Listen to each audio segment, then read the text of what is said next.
So it's day 7 and it is raining again.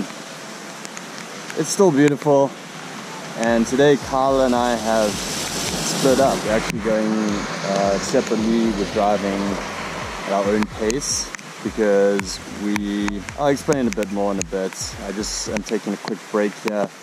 My hand is quite sore. I think there's like a lot of pressure going to it. Just the blood flowing to it, and yeah, it's a bit uncomfortable. But making some distance, it's okay.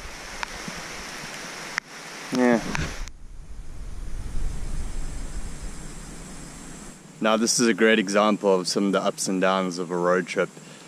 I was driving through the rain, I was feeling a bit uncomfortable, my hand was a bit sore going down the hills, and then the weather cleared up and I'm driving through these limestone mountains. It's beautiful. I'm listening to some really good tunes and it's just great. It's just really great. So yeah, I can't complain.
Hello.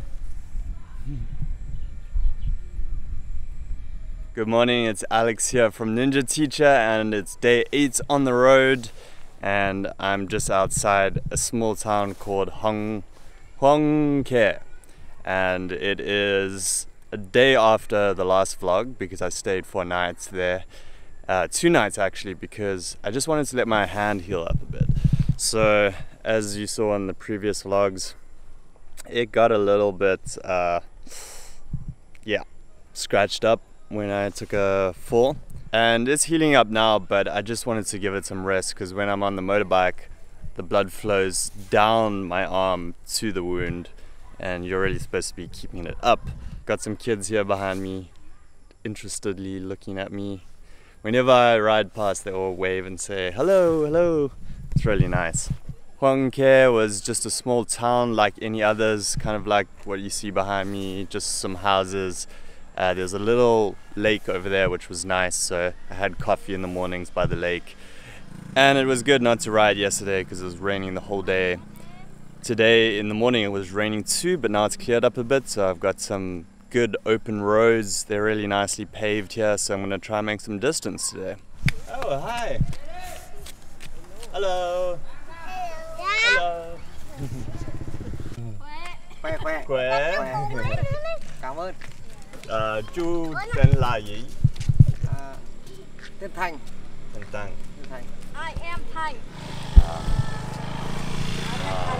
I go this way. Chú người nước nào ạ? Đi Hà Nội. Đi Hà Nội à? Nhưng mà chú người nước nào? Where are you from? Nam Phi. Nam Phi. Nam Phi, yeah. Con này nó nói tiếng Anh rồi đấy chịu. Okay. How are you? Hello. I'm fine. How are you?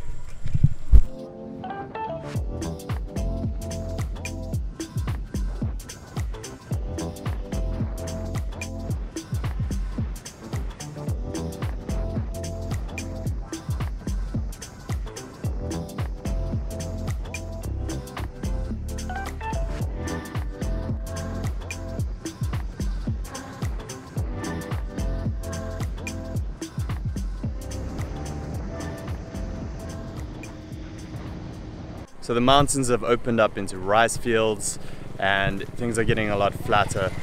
The entire Ho Chi Minh Road up until this point has been mostly up in the mountains, and what's nice now is that the scenery is changing a bit. I mean, it has been quite diverse already, but now, as you can see behind me, things are getting flatter. The roads are just nice and straight, so I can make some distance. And we haven't been traveling that far every day, and that's why Kyle and I decided to split up for a bit. He wanted to just see how far he could go in a day, and he just drove all the way to Ninh Binh, which is 400 kilometers, I think. So he did a lot in a day. Before that, we've been averaging about 100 to 150 a day. So he just wanted to wake up early and see how far he could go. And I have been wanting to film and, you know, make these videos. So that's been slowing us down on this trip.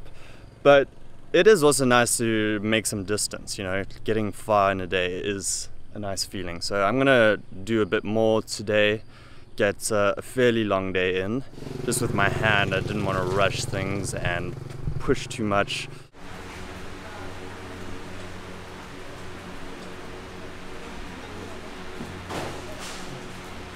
So it's actually a public holiday here today, and I didn't remember until Chi told me.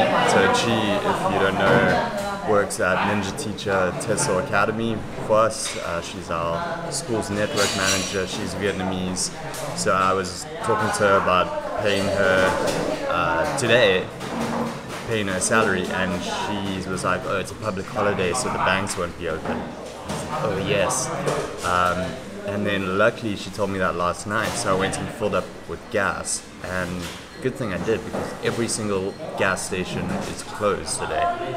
So yeah, that would have been a bit of a problem, big problem actually. So be aware of these things if you're traveling through Vietnam. Everything is shut down. I wasn't sure I'd even find somewhere to get food, so I did manage to find this place with pho, and it's actually really good. It comes with all this good stuff, chilies and garlic in a kind of oil, and this was a really good bowl of pho. And the food here so far hasn't been that great, just on this trip. I mean, mostly I think because we're just stopping at small little places and not finding the best restaurants, but I'm sure you can find all sorts of specialities out here if you're already looking. It's just been okay so far, but this was particularly good. So happy Independence Day to Vietnam, and that was to celebrate the liberation from the French after World War II. So I actually filmed a vlog on this in Ho Chi Minh City, the celebrations that they have, so you can check that out if you want to go find out more about like what it's like celebrated. But actually today, and yeah, on this road, there's nothing going on. The roads are empty, places are closed. So I just managed to find a place that was open to get some food, and then I'm gonna hit the road again. Actually, it's quite interesting because I think that's a whole lot of French architecture there.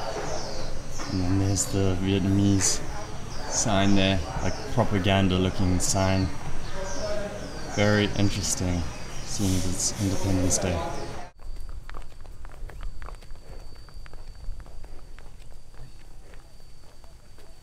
There's a guy there just taking his water buffalo for a walk down the road. Yeah, at that stop where I had lunch, I met a boy. He was 16, he looked quite young though, who was talking to me a little bit. His English was quite good, and he said how he wanted to leave Vietnam, go to Japan. He looked really sad, and it got me thinking a bit and made me reflective. At one point he said, you must be really rich to be able to, you know, just ride a motorcycle across Vietnam. I didn't really know what to say. By objective Western standards, I'm not at all. You know, I've got my company Ninja Teacher, which runs a TESOL course, and it's going well, but I pay myself just enough to get by and live well in Ho Chi Minh City. But that, what I pay myself, is huge amount compared to these people living out in these small countryside towns. There really is no comparison for these people who don't have much choice in the kinds of lives that they live and don't have much opportunity. You know, he's working there at his mom's shop probably on the national holiday, and he has no choice in the matter. And he said he's in high school and he finds it easy but boring. And I think that's why when I was talking a little bit about the backpackers and how I don't really like that scene that much, it's because you see all these, you know, rich people, even if they're young and they've saved up, and that's cool that they want to go and travel for a few months and experience that. But a lot of us from the West have a lot of privilege, and the way those people spend their time going through, you know, and the way that those people spend their time going through Vietnam, going from one party hostel to another, getting drunk every day, and then, you know, maybe doing some touristy thing the next day, and most of that money's not going to the local people because, you know, it's usually some foreigner that owns the hostel who's employing Vietnamese, which is good. I do believe that small businesses employing people is a good thing. But you know, the majority of the money is probably ending up in their pockets, and people just going through Vietnam along this touristy route and not really seeing much of the real Vietnam. You know, this town, I don't know, I haven't seen a single foreigner since leaving Phong Nha, and that's like 3 days ago on the Ho Chi Minh Road here. So no one's really seeing the locals here except for the ones working maybe at the hostels and restaurants and stuff, who are maybe a little bit more well off, or they are even a bit jaded. So you're not even seeing how the Vietnamese people can be so friendly even though they've got so little. I don't really have any answers here, just food for thought. When you come to a foreign country, think about the way you want to spend your time there, and maybe just don't see it as your playground or something, or where you're just looking to, you know, indulge in hedonistic pleasures while you're traveling. Yeah, sure, that's fine from time to time, doing a bit of that. There's nothing necessarily wrong with it, but just bear in mind that if you want to see the real Vietnam, this is the way to do it. And you don't have to take a motorbike trip. You can take buses everywhere, you can take a train, but maybe try and explore smaller unknown parts of Vietnam too, so that you can see what it's like not just being in a little bubble of foreigner comfort. Just a suggestion.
Good morning, it's day 10 on the road here, and I'm staying at this really nice hotel called KM0, and it's a really fancy room. I mean, not bad at all, and it's only 300,000 a night, which is probably the most expensive we've stayed in. All the hotels have pretty much been 250,000 on the dot, so really cheap accommodation on this trip. I think this half of the trip is much cheaper than the first half because we stayed in more touristy cities along the way.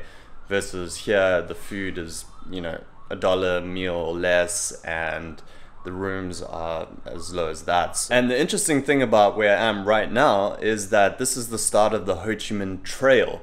So if you've been watching the previous videos, you'll know we're driving the Ho Chi Minh Road from Da Nang. We went up and hit the Ho Chi Minh Road. The Ho Chi Minh Road goes all the way from Ho Chi Minh City up to Hanoi, and that's the road. However, the Ho Chi Minh Trail goes into Laos and Cambodia, and it's a route that the Vietnamese used to supply troops to the south when they were fighting in the Vietnam War or American War, whatever you want to call it. So right here at the intersection is the start of the Ho Chi Minh Trail, and that's why this hotel is called KM0. So I'm going to be hitting the Ho Chi Minh Road again, but if you want to take the Ho Chi Minh Trail, well, you can't really take it because it is a network of roads and routes through the mountains that the Vietnamese used.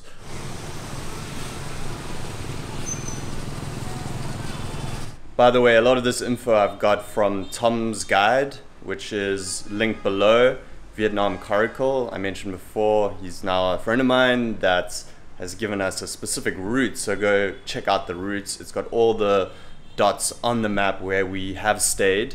I've basically been following the routes to a T. He really spaced out all the stops nicely, and it shows you all the different towns you can stay in. And if you go to his full guide, you can see where the hotels are that we've been staying at. We've just used all the recommendations that he's given. It's a really, really great guide, and it's got a lot of interesting history and information. So you can use that as a complement to these videos if you're planning to do this trip yourself. In addition to that, Tidget, who we rented the motorbikes from, they will sit down with you, they give you a map that's printed out and show you the different routes, the different options, how long you have, help you break it down. Tom knew how long we had, so he kind of spaced out the route specifically for us and for you guys if you're planning to take a similar amount of time, which is about 2 weeks. So today is probably going to be a bit of a grind because the weather is not great outside. I'm just going to hop on the bike, get distance done. This part of the Ho Chi Minh Road is probably not going to be the most spectacular view-wise, but I'm going to end up at Cam Tui, I think it is called, and that is where I will stay the night and meet up with Kyle again. And then from there's a really beautiful drive through a national park or just next to a national park with a waterfall that we might go check out if we have time. And yeah, so today I'm just going to finish off this drive and then show you the rest of the trip.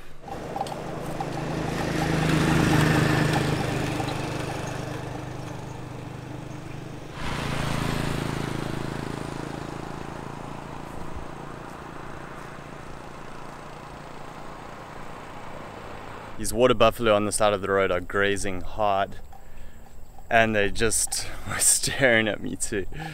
Just intense focus. I think it was the mother buffalo. Much like the Vietnamese have been staring at me on this trip. I'm used to it, you know, I've lived in Asia for 5 years. I know how it is. It's not as rude to stare in Asia as in other countries.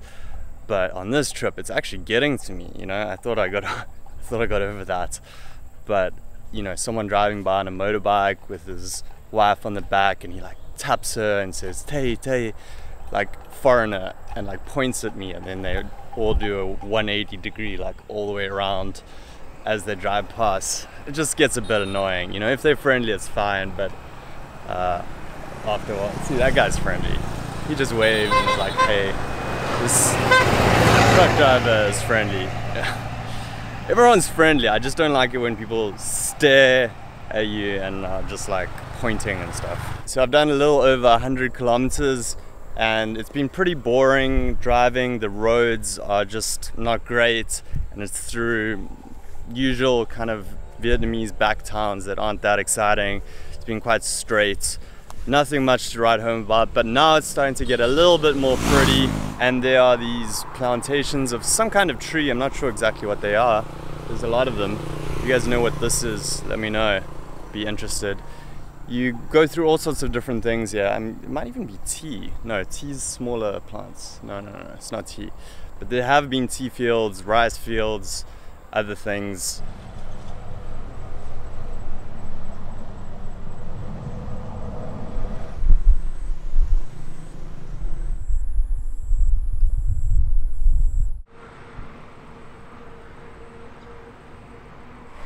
I'm about 15 kilometers away from Cam Tui now, and the view is starting to get really nice. So I think as we go into Kam Tu, and then from there, there's this long stretch of really beautiful highway.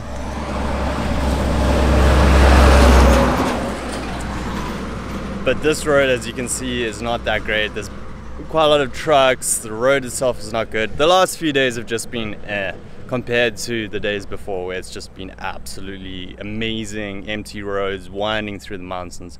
So hope you found this more talking vlog at least a little bit interesting. And tomorrow I think we're going to see some beautiful stuff. I'm really looking forward to it. It is the last pretty stretch of the road, and then there's one more grind into Hanoi, and then we're done. The road trip from Ho Chi Minh City to Hanoi. So that's it for this vlog. Make sure to subscribe and stay tuned for the next one, and I'll talk to you soon. Peace.